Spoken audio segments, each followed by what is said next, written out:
Olá pessoal, me chamo Juliano Teixeira, sou acadêmico de História da Univale e eu estou aqui hoje para falar um pouco sobre o que foi a Revolução de 30, né? Esse movimento que entrou para nossa movimento político, né? Que entrou para nossa historiografia como Revolução de 30.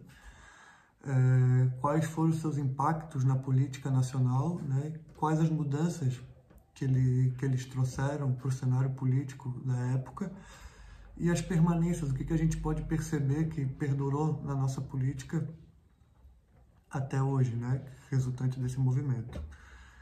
Para começar a falar, então, eu acho importante a gente contextualizar o significado da palavra revolução, né?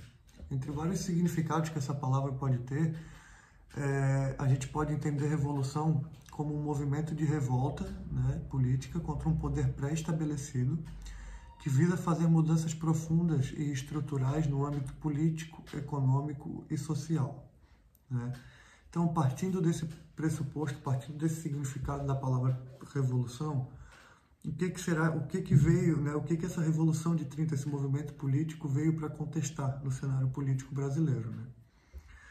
Então, para entender isso, é importante a gente recordar, então, o que foi o momento republicano no Brasil conhecido como Primeira República, né?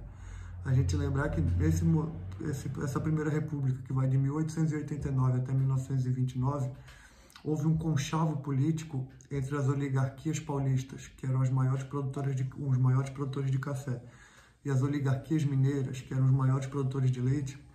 Houve um acordo político entre esses grupos oligárquicos que ficou conhecido como política do café com leite. O que previa essa política, né? Essa política ela previa uma alternância de poder no executivo, na presidência, entre indicações de representantes das oligarquias paulistas e representantes das oligarquias mineiras. E esse acordo foi o que manteve a estabilidade política nesse período chamado de Primeira República no Brasil. E esse acordo teve sucesso, né, na sua empreitada até o ano de 1929, quando o então presidente Washington Luiz decidiu, para as eleições de 1929, não indicar o candidato trazido pela oligarquia mineira, e sim indicar o seu próprio candidato, o também paulista Júlio Prestes, dando fim, assim, à então política do café com leite. As oligarquias mineiras, por sua vez, como não aceitaram e decidiram mesmo assim enfrentar o político Washington Luiz, começaram a criar outras alianças no cenário brasileiro, com oligarquias até então que ficavam num plano secundário, né? Então, os mineiros montaram o que ficou conhecido como Aliança Liberal, que foi nada mais, nada menos do que um outro acordo, só que agora envolvendo as oligarquias mineiras, gaúchas, paraibanas e pernambucanas, a princípio, que visava fazer frente à indicação do presidente Washington Luiz do Júlio Prestes para a então eleição, né? Então, se formou assim a Aliança Liberal, que lançou como candidato à presidência o então presidente da província, que é o atual cargo de governador da província do Rio Grande do Sul, né, que é o atual cargo de governador, Getúlio Vargas. Houve uma campanha gigante que movimentou o país inteiro, e mesmo com a grande popularidade de Vargas, a Aliança Liberal não conseguiu enfrentar a máquina eleitoreira do Washington Luiz, que era o então presidente, e tinha a máquina estatal na sua mão, né? Houveram as eleições que foram muito disputadas. É interessante a gente lembrar aqui também que esse período da Primeira República ele era tomado de fraudes eleitoreiras, né? A gente tem o que a gente conhecia como a prática do voto de cabresto, né? Onde os líderes regionais, os coronéis, levavam todas as famílias assentadas na sua terra para votar nos seus candidatos, indicavam, então, os seus cabos eleitoreiros levavam o eleitor até a sessão, faziam ele votar no candidato. Então, foi um período muito conturbado da nossa República e que choviam acusações de fraudes eleitoreiras, e nessa eleição de 29 não foi diferente, né?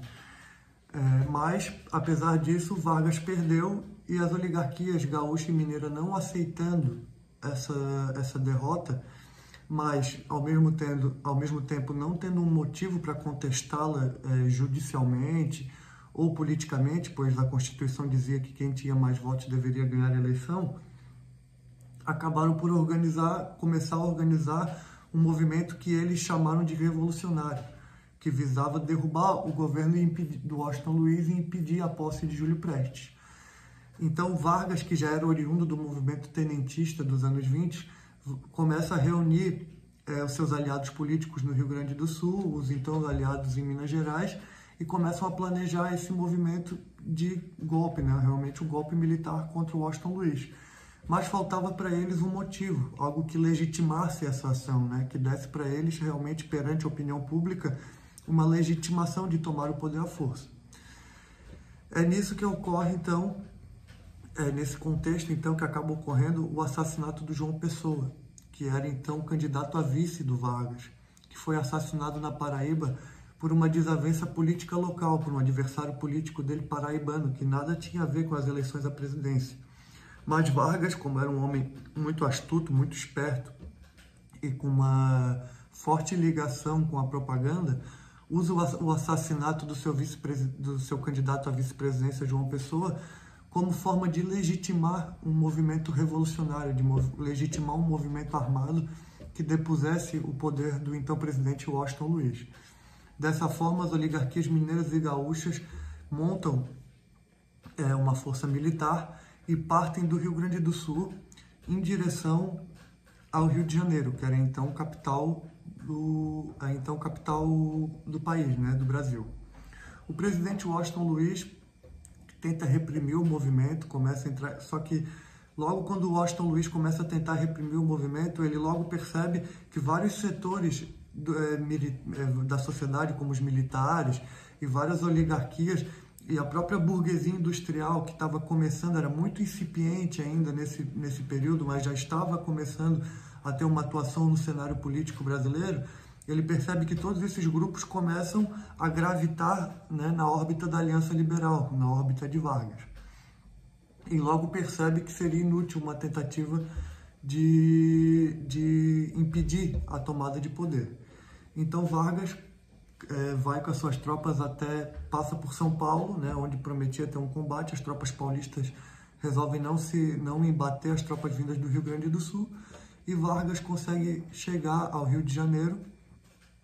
Tem a famosa imagem dele chegando com as suas tropas e amarrando os cavalos no obelisco, né, que era um símbolo de poder. E assim Vargas acaba consagrando a vitória do seu movimento político, né? Mas agora, depois a gente vai dar uma continuidade, né, do que foi. Vamos falar um pouco sobre a junta militar que primeiro comandou o Brasil, atribuiu o cargo de presidente a Getúlio Vargas, né? Ele começa a comandar por decretos a partir de 1930, tem a Revolução Constitucionalista de 32, em São Paulo, né? Que acaba pressionando ele a redigir uma Constituição, que é redigida em 34, mas isso a gente vai trazer vai conversar um pouco mais na próxima aula. Aqui que a gente trouxe, né, o movimento que foi a Revolução de 30, é interessante a gente pensar o porquê que foi dado esse nome de revolução, né? Como a gente trouxe no início da aula, a revolução ela pode ser entendida como um movimento de revolta política contra um poder pré-estabelecido, né? Que no caso seria o poder da oligarquia paulista. E só que a própria palavra revolução prevê uma mudança, que se nós pararmos e atentarmos ao caso, vamos ver que o que houve foi apenas uma troca de poder entre a oligarquia paulista, que era dominante na época, que acabou sendo sobreposta pelas oligarquias gaúcha e mineira, né? Então, por que foi dado esse nome de revolução, né? Como eu já disse aqui, o próprio Getúlio Vargas era uma pessoa muito habilidosa na propaganda, no marketing. Então, ele, depois que toma o poder, começa com uma política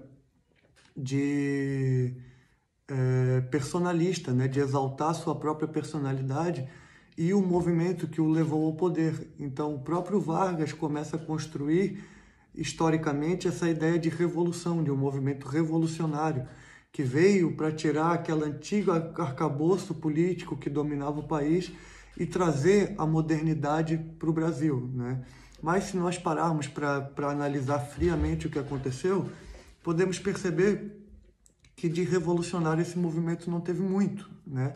Pois ele simplesmente foi a troca de um grupo oligárquico que estava no poder por outro, né? Claro, que esse outro grupo oligárquico, quando assume, né, o grupo de Vargas, quando assume, traz uma nova ideologia de governo, uma nova visão econômica, uma nova visão cultural que começa a ser aplicada no Brasil. Mas, no contexto político, né, no contexto da correlação de forças, a gente percebe que isso realmente não teve uma mudança tão significativa que justificasse o nome de revolução, né? É importante a gente pensar, né, então, quais foram as mudanças e quais foram as permanências que houveram após esse movimento político no cenário político e cultural e social brasileiro, né?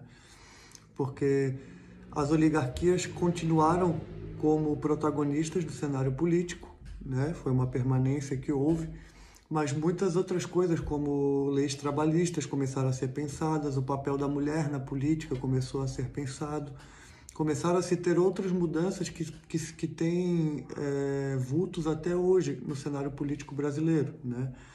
Então, é muito interessante a gente parar e analisar a própria construção historiográfica, né? A própria forma como as coisas são trazidas para o estudo, né? O uso da palavra revolução, como eu já disse, né? Então, são coisas que são interessantes nós pensarmos para poder se ter um aproveitamento desse conhecimento e trazer isso para a nossa realidade, né?